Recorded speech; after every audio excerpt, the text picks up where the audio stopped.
Okay, well, I'm back again. All right, so that cut off fast. So anyway, uh, he felt like systems of our modern world turned us into uh, like little gerbils, little mice running through mazes with no real meaning. He felt estranged, meaning separated from other people in a way that he couldn't overcome, isolated and understood, and that he felt that that was a part of the modern situation, that our world makes us this way. And so he also wrote about the shame of being human. He felt dirty and sinful and wrong being human. And he also, though, wrote with humor. He found humor in this situation. It's kind of like, when something is just so bad, it's funny. And so a lot of what he wrote has like this kind of dark humor to it, this nightmare logic. Um, he doesn't worry about making realistic sense. He more worries about writing in a way that helps us feel what he feels, writing these kinds of issues about estrangement, isolation, meaninglessness, absurdity. And he says, how can I turn that into a story? And so his stories aren't going to always make sense because he's trying to show senselessness.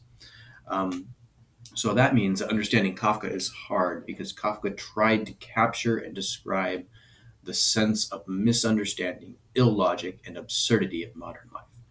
He wants us to feel that through his story. And also, I would say that he is not trying to tell us what he understands about life so much as he wants to raise questions about it.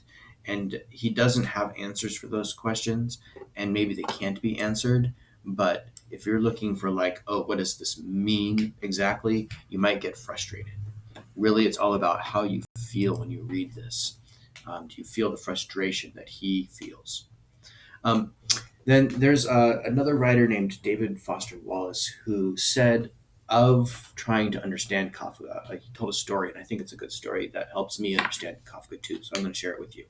So David Foster Wallace said, trying to understand Kafka is like standing at a door, and you know that everything you need is on the other side of that door.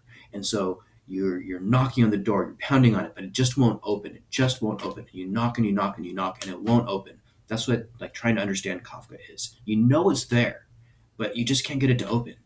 And then, if you spend enough time with Kafka, finally it opens.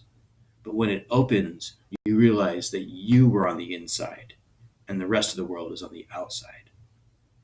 So that's the experience of reading Kafka. Um, I'm not going to go onto this metamorphosis page. So good luck with that. If you get frustrated or if you feel confused, then you're reading it right because that's what Kafka wants from you. Um, so today you're going to watch the other introductory videos and read the short article from The Guardian about what it's like to read Kafka. And then tomorrow we'll start reading the actual stories. So, sorry my lecture went a little long today and that it had three parts. Um, Probably it's going to be long all of the days just because I like to talk about Kafka and I have a lot of thoughts about him and his writing. So I will just, keep doing what I do.